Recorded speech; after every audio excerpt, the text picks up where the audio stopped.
আজকে আমি আপনাদের এই টাকাগুলো দেখাইতেছি কেন জানেন? টাকাগুলো মূলত এই কারণে দেখাইতেছি, আজকে আমি দেখাবো যে কীভাবে শর্টকাটে আপনি টাকা উপার্জন করতে পারবেন বা সমাজ কি বলবে। আপনি যদি একটা কোনো কাজ করতে যান, হ্যাঁ, তখন হয় কি যে দেখা যাবে যে আপনি কাজ করতেছেন, সমাজ যদি আপনি ওই কাজটা যদি সাকসেস হতে না পারেন তাহলে সমাজ কি বলবে জানেন? জানি যে এর দ্বারাই আসলে এই কাজগুলো কখনোই সম্ভব না, এই কারণে সে ফেইলার। আর আপনি যদি ভালো কিছু করেন তাহলে কিন্তু সমাজ কি বলবে জানেন? বলবে যে জানি ওর মাঝে একটা প্রতিভা আছে, সে পারবেই। আসলে দিন শেষে সমাজ কি বলবে জানেন? সমাজ বলবে যে ইন্না নিল্লাহি ওয়া ইন্না ইলাইহি রাজিউন, এইটাই বলবে। সফলতার কোনো শর্টকাট হয় না। এই টাকা যে উপার্জন করবেন এটার কোনো শর্টকাট হয় না।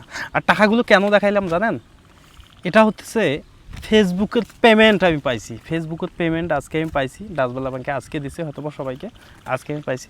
মূলত আজকে টাকাটা নিয়ে আমি এই কারণেই আজকে ভিডিওটা বানাইলাম আমি, যে আসলে সবাইকে মানে বলা দরকার, ইন্সপায়ার করা দরকার যে আসলে টাকা কিভাবে ইনকাম করবেন।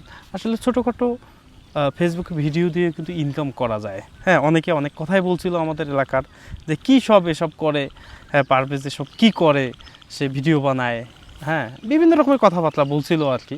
তো আমি আসলে কারো কথার কোনো কান না দিয়ে আমি কিন্তু আমার জায়গা থেকে ভিডিও করে আজকে কিন্তু আমি টাকা ইনকাম করছি। কত টাকা সেটা অন্য কোনো দিন আর একটা ভিডিওতে বলবো যে আমার ফার্স্ট ইনকাম কত ছিল এবং আমার এই বছরের অর্থাৎ 26 সালে আমার টোটাল যে ইনকামটা হবে, হ্যাঁ এই টোটাল ইনকামটা আমি একটা স্ক্রিনশট দিয়ে দেবো যে কত টাকা আমি ইনকাম করছি। সো আমি যেটা বলবো, সফলতার কোনো শর্টকাট হয় না। আপনি কাজ করেন, পরিশ্রম আপনার কখনো বৃথা যাবে না। আমি কথা দিচ্ছি, পরিশ্রম কখনো আপনার বৃথা যাবে না। এই টাকাটা কিন্তু আমার না, এই টাকাটা আসলে আপনাদেরই টাকা। জাস্ট আপনাদের মাধ্যমে আপনারা আমার ভিডিও দেখেন, শেয়ার করেন, এই কারণেই কিন্তু আমি এই টাকাগুলো আজকে পাইছি। ধন্যবাদ আপনাদের।